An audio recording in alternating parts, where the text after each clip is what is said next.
Eso, hace tiempo que no se escuchaba Back in Black de AC/DC. Volvemos, no de negro a azul, pero volvemos en esta sección para explicar algo que está, ¿no?, subyacente a la noticia. Se habla de acusación constitucional para acá, para allá, pero ¿qué es la acusación constitucional? Lo explicaremos brevemente. Es un mecanismo a partir del cual se hace efectiva la responsabilidad de ciertas autoridades por actos que han ejecutado u omisiones que han incurrido en el ejercicio de sus cargos. Es la denominada responsabilidad política, sin perjuicio de la responsabilidad penal si se ha cometido delito o civil si es que se ha causado un daño y debe ser indemnizado por parte de una autoridad. Esta es la responsabilidad política y se hace efectiva respecto de un catálogo de autoridades, no de todas. ¿Quiénes son las autoridades que están sujetas a una acusación constitucional? Lo vamos a ver en la siguiente imagen. Bueno, en primer lugar está el presidente de la República, y esto básicamente por actos de su administración que hayan comprometido gravemente el honor o la seguridad de la nación o infringido abiertamente la Constitución o las leyes. Esta es una causal muy similar a la que estaba en la Constitución del 25, que este mecanismo también se contemplaba. No es inédito en la Constitución del 80. Los ministros de Estado, acá estamos entonces frente al ministro Ávila, por haber comprometido, fíjense, gravemente el honor o la seguridad de la nación. Y esta sería la causal que se invoca, por infringir la Constitución o las leyes o haber dejado estas sin ejecución y por los delitos de traición, concusión, malversación de fondos públicos y soborno. Pero acá lo que se estaría cuestionando es la supuesta infracción a la Constitución, leyes o haberlas dejado de cumplir. No aparece su condición sexual, ¿no?, del ministro. Bueno, los magistrados de los tribunales de la República, específicamente los tribunales superiores de justicia, Corte de Apelaciones, Corte Suprema, básicamente, y al Contralor General de la República, y en este caso, fíjense, el notable abandono de deberes. No en todo caso, siempre se dice, es por notable abandono de deberes a todos. No, solamente respecto a los ministros de las Cortes Superiores de Justicia y del Contralor General. Pero además hay otras autoridades, ¿no?, que se han incorporado también a este catálogo. ¿Quiénes son? Están, fíjense, los generales o almirantes de las instituciones pertenecientes a la Fuerza de Defensa Nacional por haber comprometido gravemente el honor o la seguridad de la nación.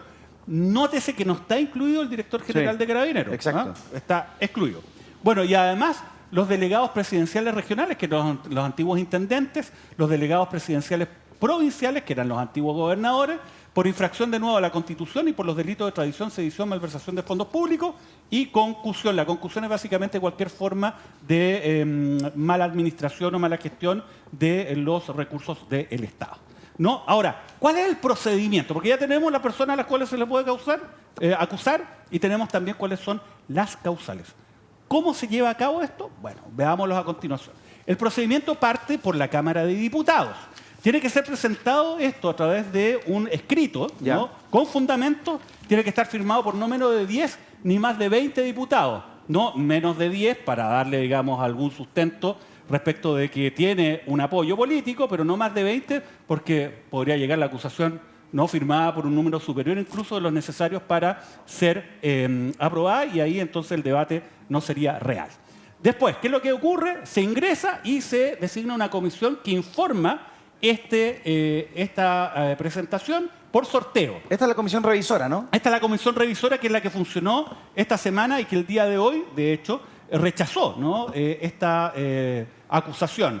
5 miembros, obviamente, se excluyen a quienes aparecen firmando el documento. Lo que ellos informan no es vinculante, o sea, no es obligatorio para la Cámara de Diputados.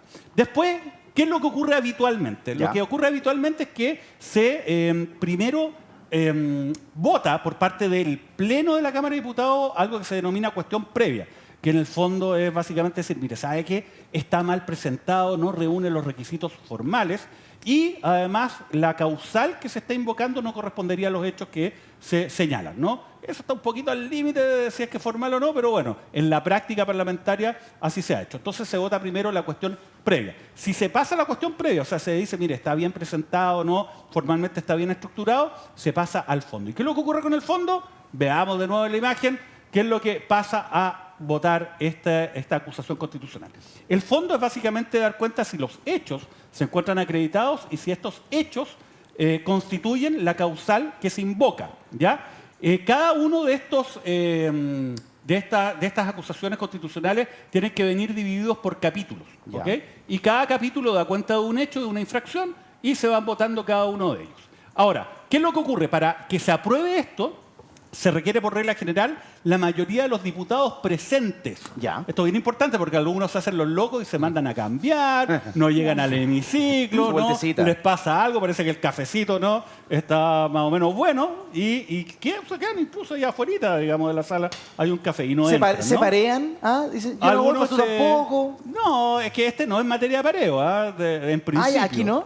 Pero el punto es que muchos se hacen los locos y se van, porque Ya. es de los presentes. Pero fíjense, en el caso de acusaciones constitucionales en contra del presidente de la República o de los gobernadores regionales, el quórum de aprobación es la mayoría, pero de los miembros en ejercicio. ¿No? Se hace el cálculo a partir de los 155 y no respecto a los que estén en ese momento en el hemiciclo. Ya. Ahora, ¿qué es lo que ocurre si se aprueba la acusación constitucional por parte de la Cámara de Diputados? Si se aprueba por parte de la Cámara de Diputados, el funcionario, el ministro en este caso, queda suspendido inmediatamente de su cargo, no puede seguir ejerciéndolo. Queda a la espera ahí, a la guaita, entre comillas, para ver qué es lo que pasa en el Senado. Y además se designa a una comisión de 3 diputados que tienen que ir a defender esto ante el Senado. Ya. ¿No? Ese es básicamente el mecanismo. Bien, aprobado esto entonces, se nombra a estos 3 diputados y va al Senado. Ahora, en el Senado viene otra etapa, que la vamos a ver a continuación en la siguiente ficha, que es la segunda etapa, solamente si se aprueba en la Cámara de Diputados. Pasa a ser como una corte el Senado, ¿no? El Senado se transforma en un tribunal. Mira. Se transforma en un tribunal donde el Pleno del Senado, ahí no hay comisión, que recomienda o no recomienda, no. Ahí va directo al Pleno del Senado. Y el Pleno del Senado va a escuchar a los 3 diputados acusadores y además a la defensa del acusado.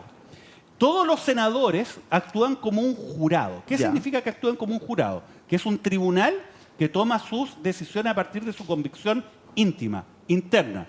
Es un estándar bastante, digamos, subjetivo, ¿no? Para los efectos de poder establecer si corresponde o no. Ahora, ¿qué es lo que ocurre? Se vota cada uno de los capítulos por separados. Ya. ¿Ya? Basta, obviamente, que se vote un capítulo a favor para que se apruebe la acusación constitucional respecto de ese capítulo específico. Ahora bien, ¿cuáles son los quórums de aprobación de la acusación constitucional? La regla general, en este caso, es la mayoría de los senadores en ejercicio. Aquí ya no vale esa cuestión de la Cámara de irse al cafecito o no irse al cafecito. Se vayan o no al cafecito, da lo mismo, porque finalmente se calcula sobre el número de senadores en ejercicio, ya estén o no presentes en la sala. Y esto tiene una modificación, ¿no? Una regla especial cuando la acusación constitucional va en contra del presidente de la República. En esto se repite, ¿no? Lo que establecía la Constitución del 25. 2/3 de los senadores en ejercicio. La misma regla también opera respecto del gobernador regional. ¿Qué es lo que ocurre si la acusación constitucional es aprobada por este jurado, ¿no? Este tribunal especial en que se transforma el Senado? Bueno, lo primero, queda destituido de su cargo el funcionario, la autoridad que ha sido acusada constitucionalmente, la cual se ha aprobado. Y lo segundo, queda inhabilitado para ejercer cualquier función pública durante un periodo de 5 años, sea o no de elección popular. Ya. ¿No? O sea, no podría ocurrir acá de que si el ministro es finalmente acusado, ¿no? Y se aprueba, lo pueda cambiar del Ministerio de Educación, no sé, pues, al Ministerio de Desarrollo Social, por ejemplo, Claro. u otro. No, Claro. ningún cargo, ninguna función pública. Obviamente acá, ¿no? Lo que se debe, en principio, según el texto de la Constitución, analizar es básicamente el mérito. Y el mérito se relaciona a conductas que haya tenido la autoridad cuestionada. Esas conductas se tiene que ver si es que ocurrieron o no.